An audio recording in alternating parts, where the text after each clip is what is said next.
이게 앞으로 이재명 정부를 상징한 순간이었다 싶은 순간이 있어가지고 이게 그리고 명비 어천가의 일부이기도 해서 다른 언론들은 다 그냥 지나가는 것 같아서 제가 해설을 좀 해야 되겠어요. 취임 선서를 마친 직후에 대통령 신분으로 처음 사람들을 만나 단체 사진을 찍었거든요. 네. 그게 사진 좀 띄워봐 주세요. 이게 선서를 마친 직후예요. 네. 직후 국회를 걸어 나오면서 이분들을 만나서 이분들과 단체 사진을 찍었어요. 이분들이 국회 청소 노동자들입니다. 맞습니다. 앉아서 찍은 포즈를 좀 보세요. 저렇게 대통령 내외가 무릎을 꿇고 앉아서 단체 사진을 찍는 거는 저게 첫 사진이에요. 네, 찾아볼 수가 없었습니다. 이게 이제 이유는 내란 때 더러워졌던 국회를 깨끗이 청소해 준 분들이라고 감사 인사하러 간다고 해서 간 거거든요. 네. 굳이. 근데 실제로는 그 이상의 이유가 있어요. 그 대목을 안 짚어줘서 제가 해설하려고 하는 건데, 이 대통령의 작관 여동생 중에 한 분이 야쿠르트 배달하다가 형편이 어려워져서 청소를 했던 적이 있습니다. 맞습니다. 근데 이제 과로해서 11년 전에 뇌출혈로 세상을 뜹니다. 네. 예. 아주 가까운 여동생. 근데 이제 본인이 그때 성남 시장 시절인데 성남 시장 시절에는 얼씬도 하지 못하게 했었다고 해요. 근데 자기가 형편이 어려운 여동생을 그래서 전혀 돕지 못했던 상황을 아주 가슴 아파하면서 지난 대선 때 저 성남시장 상대원 시장에 가서 연설할 때 그 얘기를 잠깐 한 적이 있어요. 그 영상이 있습니까? 야구르트 배달하던 제 여동생 기억하십니까? 네. 제가 시장에 당선이 됐는데 장사가 안 되고 너무 힘들어서 청소부로 직업 바꿨다가 과로로 새벽에 화장실에서 죽었습니다. 제가 도와준 게 없어서 가슴 너무 아픕니다. 어려운 환경에서도 최선을 다해 일하는 그 많은 사람들을 위해서 지금보다 몇 배, 수십 배 더 열심히 하겠습니다, 여러분. 첫 마디가 기억하십니까예요. 왜 저런 말을 하냐면 자기가 어린 시절 공장 다녔던 그리고 여동생이 나중에 야쿠르트 배달했던 곳이 저 상대원 시장이었거든요. 그래서 그 상인들한테 야쿠르트 배달하던 내 동생 기억하느냐고 말하는 거예요. 근데 그 동생이 화장실 청소하다가 청소 노동자로 갑자기 돌아가셨고, 그리고 어머니도 상경해가지고 저 시장에서 도시민으로 얻은 첫 번째 일자리가 저 시장의 공중 화장실 청소부였어요. 그래서 대통령이 돼서 엄마 여동생 만나는 마음으로 저분들 만나러 간 겁니다.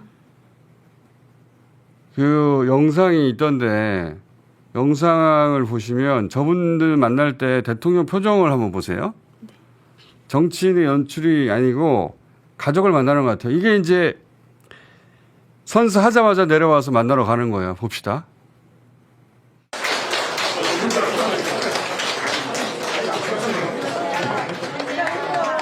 표정을 보세요. 대통령 표정을. 너무 좋아. 네, 가족 만나는 듯한 모습이에요. 저 말 거는 거 보세요. 노동자분들도 참 반겨주시고 좋아해 주시네요. 그 이야기를 알아요. 저 청소 노동자들도. 네. 눈물 보이시는 분들도 꽤 있더라고요.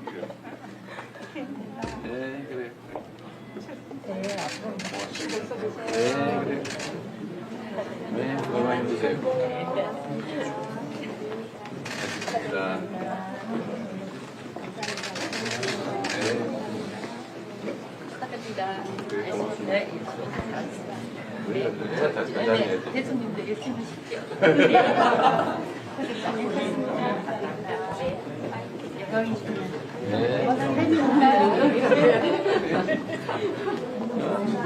잘 부탁드립니다. 잘 부탁드립니다.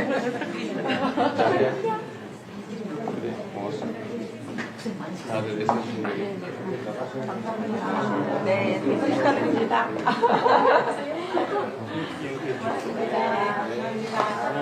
감사합니다. 파이팅입니다.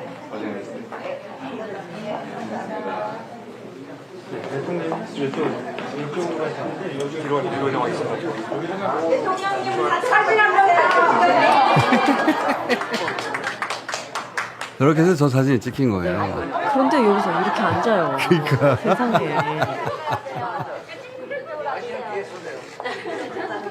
아니 여사님 어떡하라고 지금. 진짜. 사랑합니다. 손가락으로.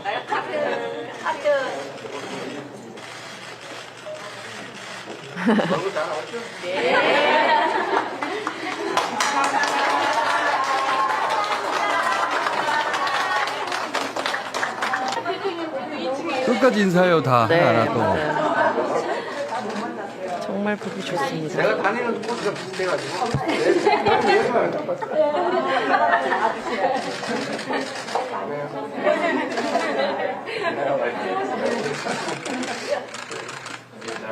네.